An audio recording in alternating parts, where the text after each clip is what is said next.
Definitivamente, el Evangelio de esta mañana, por llamarlo de alguna manera, es un Evangelio triste.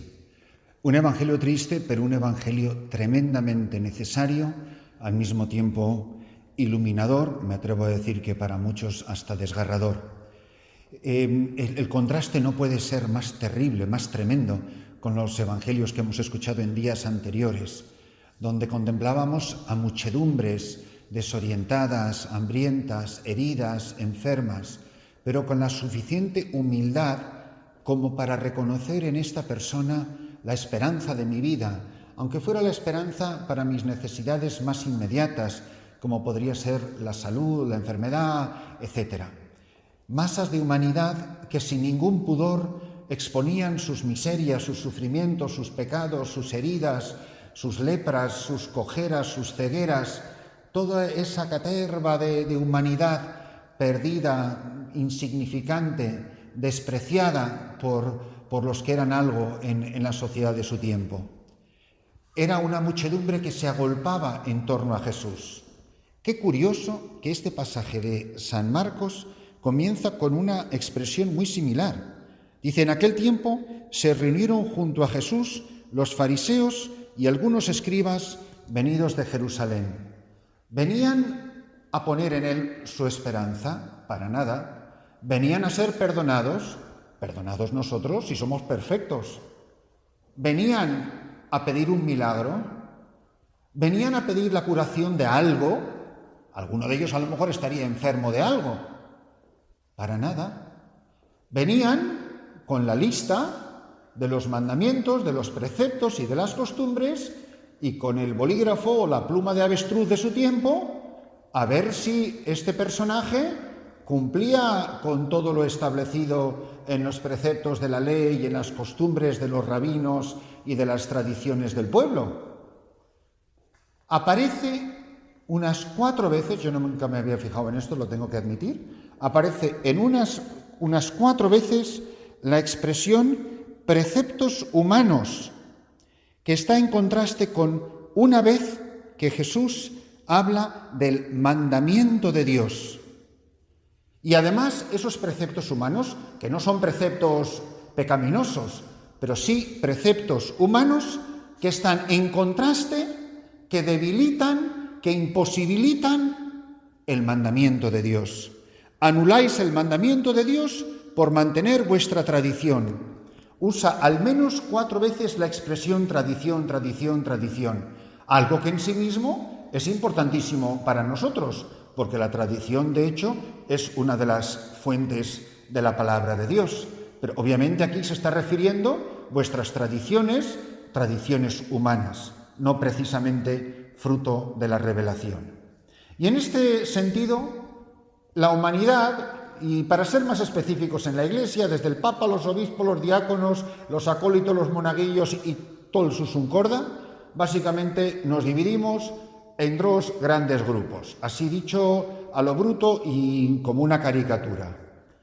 Está el grupo de los que piensan que si algo es antiguo, si algo es tradicional de hace muchos años y hace muchos siglos, es bueno y es estupendo.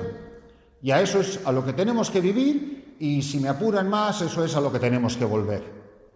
Y está el otro grupo, que los que piensan que todo lo nuevo es estupendo. Y si algo es viejo, si algo es antiguo, si algo se ha practicado durante muchos años o muchos siglos, ya está rancio, está pasado de moda, no le dice nada a los jóvenes, no le dice nada al mundo de hoy. Y por lo tanto, fuera con ello. Y en definitiva, pues ni lo uno ni lo otro.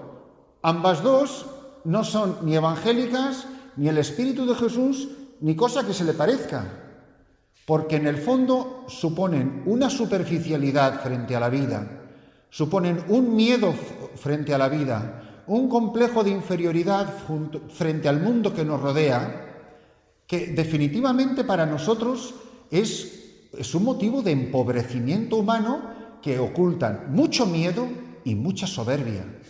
Y se agolpan estos hombres que han venido de Jerusalén y se fijan que los apóstoles no lavan los platos y los vasos.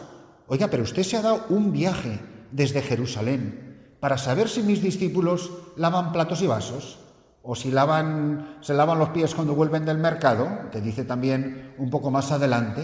Pero qué cosa tan patética, que pueda haber gente que esté preocupadísimo de estas cosas. A mí me ha pasado, y en bastantes ocasiones, de ir a celebrar misa a conventos y monasterios, incluso, entre comillas, muy tradicionales, donde tengo la certeza de que más que ir a celebrar una misa, iba a ser examinado. Yo me sentía fiscalizado, a ver cómo la celebraba, no lo que celebraba, no lo que predicaba, no el misterio que estaba ocurriendo en ese momento y que se estaba celebrando, no. Las monjas estaban pendientes de si yo juntaba los deditos, el pulgar con el índice, de si el libro lo ponía así o asao, y si él daba la señal de la paz de no sé qué manera o no daba la señal. Una cosa tan ridícula. Conclusión: si yo o el sacerdote que fuese lo hace todo a la manera más antigua y más tradicional, el padre fulano de tal es un santo. Eso sí, habrá guardado todos los preceptos y habrá lavado todos los platos y todos los vasos en el altar. Pero tú sabes si ese hombre está viviendo en gracia de Dios o está en pecado mortal hasta las cejas. No, es que eso en el fondo no importa. Eso en realidad no tiene ningún valor. Lo único que verdaderamente importa es el cumplimiento de esos gestos externos. O al contrario, también te encuentras en sitios y te encuentras en conventos, te encuentras en lugares donde no sabes qué va a pasar después. O sea, llegas a celebrar una misa, ya no te digo si vas a concelebrar una misa, donde lo que está haciendo el que preside y la comunidad de turno, ya no sabes qué es lo que viene después. A veces es que yo ya no sé cómo se celebra misa, porque se lo está inventando todo, porque lo importante es entretener y ser curioso y ser novedoso, y en vez de una celebración teocéntrica se convierte en una celebración de mí, completamente antropocéntrica, donde lo importante soy yo y lo que yo haga, y en vez de ser un liturgo me he convertido en un showman, donde la misa del padre fulano de tal es estupenda porque la ha hecho de no sé qué manera. Qué importante es para nosotros, sobre todo en la Iglesia, saber distinguir entre preceptos humanos y el mandamiento de Dios. Y no es tan fácil, porque hay muchos preceptos humanos que son muy importantes y que nos pueden ayudar muchísimo en la vida espiritual y que pueden ser parte de la armadura, incluso me atrevo a decir del andamio, del que hemos hablado en otras ocasiones, que me ayudan a crecer y que están orientados hacia el mandamiento divino y que no buscan otra cosa que el cumplimiento del querer de Dios. ¿Quiénes son los que nos ayudan a entender esto de la mejor manera posible? ¿Quiénes son los que lo han vivido con autenticidad? Pues claro, los santos. Los santos son los que han vivido en la sabiduría de Dios para, habiendo sido fiel en esas cosas pequeñas de las que también habla Jesús en otro pasaje evangélico, pero siempre han tenido el mandamiento de Dios, lo que de verdad importa, en el centro de su vida. Y que esos preceptos humanos útiles y necesarios, que duda cabe, siempre han estado al servicio del fin último y no se han convertido en un fin en sí mismos. Por eso, en la celebración de esta misa, en la escucha de esta palabra de Dios, esto también nos puede llamar a la conversión. A ningún soldado romano, ni siquiera el que le atravesó con la lanza, ni a Poncio Pilato, a ninguno de los miembros del imperio opresor, esto que se lleva tan de moda y muchísimo más hace 40 años, de estos opresores que era el imperio romano de su propio pueblo, jamás a ninguno de ellos los insultan y los llama hipócritas. ¿Ha llamado alguna vez Jesús hipócrita a algún leproso, o algún ciego, o algún cojo? ¿Llamó hipócrita a María Magdalena, de la que dice el Evangelio que expulsó 7 demonios? En días pasados hemos escuchado a Jesús liberando a gente del poder del demonio. ¿Los llama alguna vez hipócritas? Reserva Jesús sus palabras más duras, que si no las dijera Jesús, ni siquiera nos atreveríamos a creer que han sido pronunciadas por sus labios. reserva sus palabras más duras para la gente religiosa de su tiempo, para los maestros de la ley, para los escribas, para los fariseos, hasta que llega un momento en que la palabra fariseo ya es una cosa mala en sí mismo, como señal de duplicidad, preocuparse mucho de lo externo, pero haber olvidado lo interno. Recuerdo, hace unos años, pero no tantos, en tiempos del Papa Benedicto XVI, que fui a celebrar misa en un monasterio, muy de los que se considerarían tradicionales, y como no voy mucho, a lo mejor un par de veces al año, pues de repente me encuentro el altar lleno de unos candelabros de bronce gigantescos y un crucifijo que casi no me dejaba ver a la gente. Y bueno, pues no sé, le hice un comentario a las hermanas, decir, bueno, ¿y esto? No, es que nosotros siempre miramos a Roma. Bueno, pues parece ser, no lo sé, porque tampoco me fijé, que en el altar de San Pedro habían puesto unos candelabros gigantescos y un crucifijo imponente de bronce y para estar en comunión con el romano pontífice, pues vamos a hacer lo mismo. Pero llegó el Papa Francisco y vuelvo a ese monasterio y ahí seguían los candelabros y el crucifijo. Y en Roma ya no lo había. Y yo, pues con un poco de sorna, con un poco de chunga, le digo a las hermanas, ¿qué hermanas? ¿Que hemos dejado de mirar a Roma? ¿O es que Roma tiene razón cuando está de acuerdo conmigo? Porque en definitiva, lo novedoso o lo tradicional, el que se incline una cosa por ella solo por serlo, es una persona muy insegura y una persona muy soberbia. Porque en definitiva el Papa tiene razón cuando está de acuerdo conmigo. El obispo es estupendo cuando le parece fenomenal lo que yo hago. Pero no hay ninguna llamada a la conversión. Quienes tienen que cambiar son ellos, no yo. Yo soy el paradigma del bien y del mal. Luego hay otro aspecto que yo creo que deberíamos de considerar y es que todos los que están tan aferrados a lo tradicional, ¿se habrán preguntado alguna vez que en algún tiempo esa tradición era novedad? Pero vamos a ver, toda la gente que quiere volver a las cosas del Concilio de Trento, pero si el Concilio de Trento fue pura novedad, reafirmando la sana doctrina con verdaderas afirmaciones dogmáticas de muchísimo calado y de muchísimo peso, tiene muchísimas decisiones que eran muy novedosas. A ver si es que nos creemos que los seminarios los fundó nuestro Señor Jesucristo. Aparte de una inspiración de San Juan de Ávila, pues los seminarios son un invento del Concilio de Trento.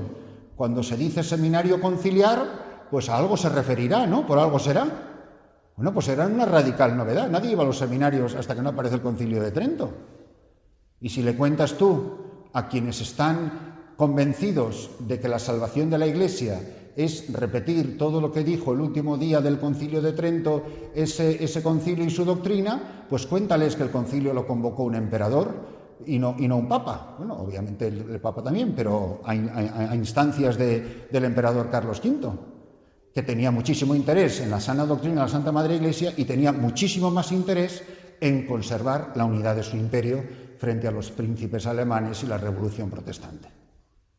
Y es así, pero cuéntales a los que quieren volver a eso como si fuese la tradición de hace 2000 años. Oiga, que entre 500 años y 2000 hay bastante diferencia. Y así se podrían dar multitudes de ejemplos. Y cuando se impone la liturgia romana, y se impone, digo bien, supone la abolición de liturgias, o prácticamente la abolición de liturgias antiquísimas, y se reduce a una diócesis la preciosísima liturgia ambrosiana, se reduce a un puñado de capillas en la ciudad de Toledo la liturgia mozárabe, otra joya, y así, o la liturgia carmelitana. Santa Teresa de Jesús, cuando entra al monasterio, celebra la liturgia carmelitana, y luego eso queda prácticamente abolido. Pero bueno, entonces, ¿en qué quedamos? ¿Lo nuevo o lo antiguo? Porque todo lo que es antiguo fue nuevo en su día. ¿Y cuál es la respuesta a esto? Pues, como siempre, la respuesta nos la dan los santos. Los santos son los que saben distinguir entre lo uno y lo otro, y los que saben que el precepto humano está al servicio del mandamiento de Dios. Los santos han sido grandes innovadores, pero de una fidelidad tan extraordinaria a la Iglesia y a la sana tradición. Cuando uno piensa en la novedad de un San Benito, lo que hace San Benito es una cosa extraordinaria. Y cuando introduce la vida monástica de la manera que él lo propone, eso no existía. O a ver si nos creemos que los benedictinos los fundó el mismísimo nuestro Señor Jesucristo siendo su primer abad. O cuando aparecen San Francisco y Santo Domingo. Si ahí la única vida religiosa que había era la monástica. Y se cayeron los muros de los monasterios y salieron los frailes mendicantes a evangelizar por toda Europa y norte de África. Y eso era una radical novedad. Sí, pero una novedad que teniendo una inspiración San Francisco se va en peregrinación con sus frailes y se arrodilla delante del Papa, a quien ni juzga ni condena, sino se postra ante él en obediencia y le presenta una intuición evangélica que recibe el beneplácito del Papa, que podía estar viviendo en toda la pompa y el esplendor, de la cual Francisco no dice nada, simplemente presenta una propuesta de vida. ¿Que algo no te gusta? No lo critiques, no juzgues, no condenes, arrepiéntete, conviértete, santifícate. Es el gran aporte de los santos. San Ignacio de Loyola es increíblemente innovador. ¿Cómo? Que antes había que reunirse en el coro a rezar la liturgia, pero si somos la caballería ligera de la Iglesia. Pues imaginaros si San Francisco Javier se hubiera tenido que ir a la India con 15 jesuitas porque si no, no se podían rezar los laudes. Pues San Francisco Javier rezaría los laudes agarrado al mástil del barco y vomitando de los mareos que tendría el pobre hombre. Pues anda que no fue revolucionario San Ignacio de Loyola. Y así cantidad de santos, pero siempre en la más profunda comunión con aquellos que tienen el oficio de pastores, con aquellos que son, a nivel de la Iglesia Universal, el Papa, y a nivel diocesano, los supremos discernidores de los carismas y de los modos de vivir en la Iglesia. En los tiempos que estamos viviendo hay muchos jueces y pocos santos, y nos vendría bien a todos preguntarnos, ¿yo de qué lado estoy? Y los lados ya no son dos, lo nuevo o lo antiguo. Lo nuevo son tres. Los lados son tres. Hay quien critica lo nuevo, hay quien critica lo antiguo y hay quienes son humildes, son obedientes y quieren ser santos. Y que nosotros hoy, que nosotros esta mañana, nos miremos muy mucho cuánto tiempo estamos perdiendo lavando vasos y platos, cuando Jesús jamás nos ha dicho una sola vez que hagamos nada de eso. Pero sí nos ha dicho, y es la primera de las bienaventuranzas, bienaventurados los limpios de corazón, porque ellos verán a Dios. ¿Queremos que el Señor nos llame hipócritas y dedicarnos a lavar platos y vasos? ¿O queremos que nos diga, ven bendito de mi Padre? Porque eso sí que es un precepto de Dios. Ven bendito de mi Padre, hereda el reino preparado para ti desde antiguo, porque tuve hambre, porque tuve sed, etc. Bienaventurados los limpios de corazón, que no perdamos el tiempo lavando platos y vasos y nos preocupemos de ser santos y de tener limpio el corazón.